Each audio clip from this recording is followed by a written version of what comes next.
जय हिंद, सत श्री अकाल, आदाब। मेरा नाम है शादाब। देश में चुनावी सरगर्मियां हो रही हैं। विदेशी लोग यहाँ पर आ रहे हैं। विदेश मंत्रियों का यहाँ आना घूमना बहुत कुछ चल रहा है। लेकिन इन्हीं के बीच एक बड़ी खबर है और वो खबर है आरक्षण को लेकर के। कहीं न कहीं हमारे देश में आरक्षण को किस तरीके से खत्म किया जा रहा है, उसके बहुत सारे सबूत आज आपको मिलने वाले हैं। तो इन्हीं विषयों पर चर्चा करने के लिए हमारे साथ मौजूद हैं कांग्रेस के नेता प्रोफेसर अरुणेश यादव, जो कि ओबीसी समाज यानी पसमानदा समाज की नुमाइंदगी करते हैं कांग्रेस में। बहुत-बहुत स्वागत है सर आपका। जी, बहुत-बहुत धन्यवाद। प्रोफेसर साहब, एक बात ये समझ में आ रही है कि आरक्षण जो लोगों को मिला था, जो जिनका अधिकार है, संविधान में भी आरक्षण का अधिकार है, लेकिन तेलंगाना की आप देखिए कि किस तरीके से वहाँ पर आरक्षण के विरुद्ध लोगों को कोर्ट जाना पड़ रहा है। तो आरक्षण से लोग फ़ायदा ले रहे हैं या फिर आरक्षण खत्म करके फ़ायदे दिए जा रहे हैं? देखिए, इस देश में 2 तरह के आरक्षण हैं। जी। एक प्रिविलेज्ड क्लास आरक्षण है, जिसे हम मनुवादी आरक्षण कहते हैं, और दूसरा आरक्षण जो देश में जब संविधान लागू हुआ सन 1950 में, उस संविधान लागू होने के बाद देश की 90% जिसमें दलित, आदिवासी, पिछड़े, माइनॉरिटी और सवर्ण महिलाएं रहीं, जिनको बराबरी का हक देने के लिए संविधान को लागू किया।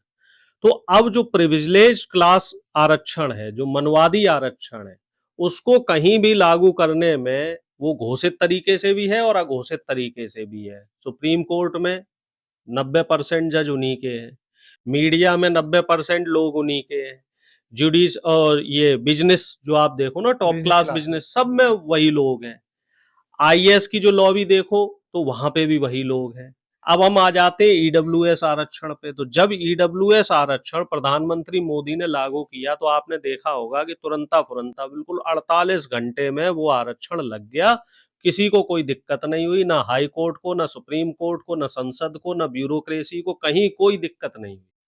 लेकिन जब बात आ जाती है दलित के आरक्षण की, जब बात आती है अल्पसंख्यक के हक देने की, जब बात आती है आदिवासियों के कोई कानून हित में लाने की, या जब बात आ जाती है देश की 60% से ज्यादा जो ओबीसी आबादी है उसके हक हकूक की, उसमें मुस्लिम पसमानदा समाज भी है, सिख समाज के भी पिछड़े समाज के लोग हैं, जैन धर्म के भी लोग हैं और भी कई लोग हैं, तब इन मनवादी लोगों के को कानूनी बारीकियां दिखाई देती हैं। तेलंगाना पे आ जाए, 42% आरक्षण लगाया गया, स्थानीय निकाय चुनाव में लगाया गया और स्थानीय निकाय में भी वो व्यवस्था लगाई गई, और वहां का जो मॉडल था वो बहुत अच्छा मॉडल था। लेकिन मनवादी ताकतों को वो मॉडल पसंद नहीं आया और उसके खिलाफ कोर्ट में उन्होंने स्टे ऑर्डर ले आए, है ना। अब हालांकि हमारी पार्टी इसके लिए नुमाइंदगी कर रही है, इसके लिए आगे बढ़ रही है, जद्दोजहद लेकिन कर रही है, हाँ, लेकिन सवाल ये आता है कि आखिर इन मनवादियों को जो देश में सिर्फ 10% है, 10 भी नहीं 5 कह लो, जी। क्योंकि 5% तो वो गरीब लोग हैं, उनको तो हक हकूक मिल ही नहीं पा रहे हैं। तो इन्हें पेट में दर्द क्यों होने लगता है, इन्हें बेचैनी क्यों होने लगती है? आप ये बताइए, मान लीजिए कि एक हवाई जहाज में 10 इंजन है। बिल्कुल। अब 10 इंजन में से अगर सिर्फ एक इंजन को फ्यूल मिले और वो चले, और 9 इंजन को फ्यूल ना मिले, वो ना चल पाए, तो हवाई जहाज की परफॉर्मेंस ज्यादा अच्छी रहेगी, या फिर 10 के 10 इंजनों को बराबर फ्यूल मिले तो उसकी परफॉर्मेंस ज्यादा अच्छी रहेगी? 10 की परफॉर्मेंस अच्छी रहेगी, लेकिन बात ये चल रही है कि जिस तरीके से स्थानीय निकाय पंचायत चुनाव में 42% आरक्षण तेलंगाना में था, उसके खिलाफ लोग जा रहे हैं। मध्य प्रदेश की आप देखिए क्या स्थिति है, वहाँ पर जो मुख्यमंत्री हैं मौजूदा, मोहन यादव, उन्होंने 27% आरक्षण की मांग सिर्फ की थी, लेकिन खामियाजा भुगतना पड़ रहा है। देखिए, उनका वही मनवादी विरोध कर रहे हैं जो मनवादी 1 साल पहले तक मोहन यादव को फायर ब्रांड हिंदू नेता बताते थे। जी। अब मोहन यादव ने अगर पिछड़ों के हक में 27% आरक्षण देने की बात कही, बल्कि मैं तो उनसे ये कहता हूं कि आप 52% आरक्षण दो, क्योंकि मध्य प्रदेश में 52% से ज्यादा पिछड़ा है।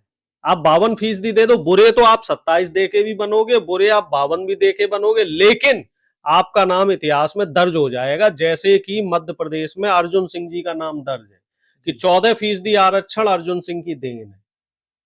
इसी तरीके से आप जो अभी बिहार की बात की जाए, बिहार में जाति जनगणना हुई और 65% ओबीसी को आरक्षण देने की बात हुई, लेकिन अच्छा कोर्ट प्रोफेसर में साहब, वो भी बिल्कुल मसला फंस आपकी गया। बात से एक बात और एक सवाल निकल कर आ रहा है। जिस तरीके से उत्तर प्रदेश के अंदर 27% आरक्षण है ओबीसी को, पसमानदा समाज को, तो अगर जनगणना होती है, जातीय जनगणना के हिसाब से क्या समझते हैं आपके कितना आरक्षण मिल सकता है? क्योंकि अभी तो संख्या का ही पता नहीं है।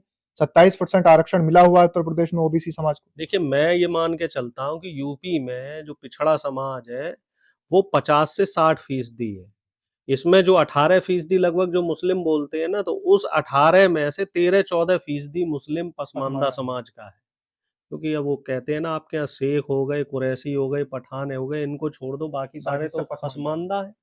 तो क्योंकि यहाँ मुस्लिमों में अनुसूचित जाति, एससी, एसटी, ओबीसी, ओबीसी को छोड़ के कोई और वर्ग नहीं है। नहीं, तो उनको भी उसका लाभ मिलेगा। और आप देखिए कि जो पिछड़ा है, पिछड़े को आपने सिर्फ 27% आरक्षण दे रखा है, और उसमें भी कई क्लॉज लगा देते हैं, आप क्रीमी लेयर भी लगा देते हैं। क्रीमी लेयर जहां ईडब्ल्यूएस के लिए उसकी लिमिट 12 लाख है, तो हमारी जो क्रीमी लेयर है उसकी लिमिट 8 लाख क्यों है?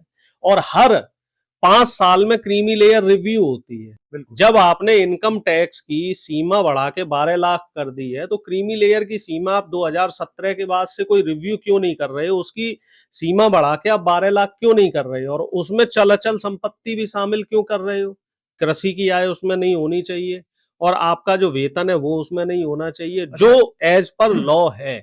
तो ये जो बहुत सारे जो इस तरह के नियमों में बहुत सारी जो पेचीदगी है, तो उस पेचीदगी से एक बात बिल्कुल आईने की तरह साफ हो चली है कि इस देश में जो मनवादी व्यवस्था के लोग हैं, जो मनवादी सोच के लोग हैं, जिनके दिमाग में सामंतवाद घुसा हुआ है, जिनके दिमाग में मोनोपोली वाली व्यवस्था घुसी है कि सिर्फ मैं ही रहूं, बाकी जो देश की 95% 90% जो गरीब जनता है वो ना रहे, वो लोगों को इस तरह से पिछड़ों का जो आरक्षण लग रहा है, दलितों के लिए कोई कानून बन जाता है, अल्पसंख्यकों के लिए कोई कानून बन जाता है, तो उसमें तकलीफ होती है। ये तकलीफ मध्य प्रदेश के लोगों को भी हो रही है, तेलंगाना में भी हो रही है, बिहार में भी हो रही है, और राजस्थान में भी मैं आपको बताऊं 21% से बढ़ा के गहलोत साहब ने 27% किया था, लेकिन वहां भी राज्यपाल ने इस बात को रोक दिया।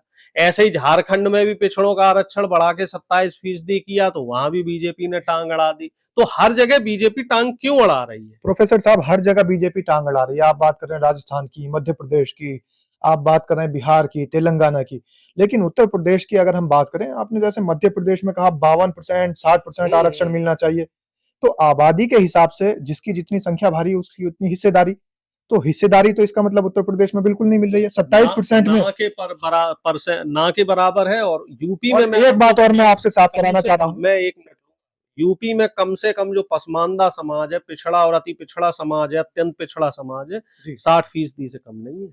60% की आप बात कर रहे हैं, लेकिन मैं एक सवाल यहाँ पर और उठा रहा हूँ, आपके माध्यम से दर्शकों से तक ये बात पहुंचाना चाह रहा हूँ कि 27% आरक्षण अभी जैसे है, उसमें भी बहुत सारे फील्ड ऐसे हैं जो अनफील्ड है, बहुत सारी सीटें अनफील्ड हैं भर्तियों में, और कुछ जो मर्ज कर दी जा रही हैं। तो मर्ज और अनफील्ड ये सब भी तो उसी में जोड़ा जाएगा। जो बैकलॉग है, बैकलॉग क्या है? ये भी एक नया मनवाद है, वो जहर है समाज के लिए।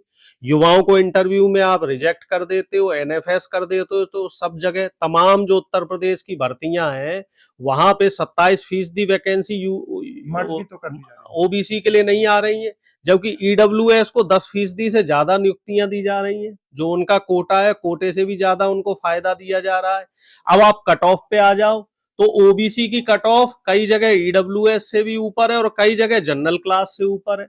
तो कट ऑफ जो जनरल कैटेगरी है या जो अनरिजर्व कैटेगरी है, उससे ऊपर तो होने का प्रश्न ही नहीं उठता।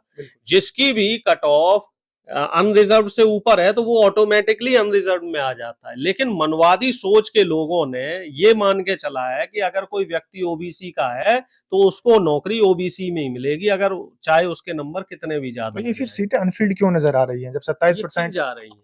ये जानबूझ के की जा रही है। ये जो देश का ओबीसी जो पिछड़ा है, पिछड़ा समाज मौलिक अधिकार को ज्यादा मुखर होके मानता है, क्योंकि किसानी खेती करने वाले कौम है, कामगार कौम है।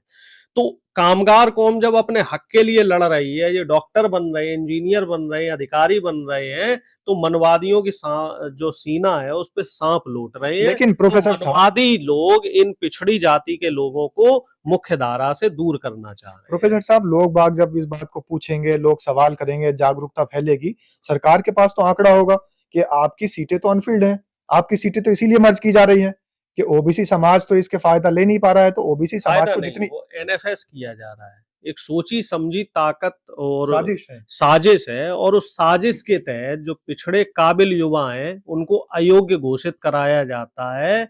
इंटरव्यू में उनको रिजेक्ट कराने की कोशिश की जा रही है, और उस कोशिश में काफी हद तक वो लोग सफल हो रहे हैं। 3 बार, ये सरकार के नियम है, 3 बार कोई भी पद अगर एनएफएस के तहत चला जाता है तो वो ऑटोमेटिकली अनरिजर्व कैटेगरी में पहुंच जाता है, अपने आप पहुंच जाता है। तो 3 बार किसी भी व्यक्ति को, किसी भी पोस्ट को आप एनएफएस कर दीजिए तो पिछड़ा वैसे ही मर जाएगा। और पिछले 11 साल में बीजेपी ने यही काम किया है, पिछड़ों को मारने का काम किया है। मारा कैसे है? सीधे गोली नहीं मारी, उसको नौकरी नहीं लेने दी, आरक्षण में कटौती, उसके आरक्षण में कटौती करी, उसको शिक्षा में भी आरक्षण में कटौती कर रहे हैं, उसकी नौकरी में भी आरक्षण में, यहाँ तक कि चुनाव नीति में भी आरक्षण में कटौती, सब जगह। चुनाव नीति में तो खैर दुर्भाग्य है कि उत्तर प्रदेश सहित तमाम जो हिंदी भाषी राज्य हैं वहां ओबीसी के लिए कोई आरक्षित पद नहीं है। एससी के लिए है, एसटी के लिए है, ना तो माइनॉरिटी के लिए कोई आरक्षित पद है, ना कोई पिछड़ों के लिए आरक्षित पद है। और प्रधानमंत्री ये कहते हैं, गर्व से कहते हैं सीना ठोक के, कि मैं पिछड़ा हूं, लेकिन पिछड़ों के हित में उन्होंने कौन सा काम किया है, इस काम को आज तक वो नहीं बता पाए। 11 साल हो गए, वो नहीं बता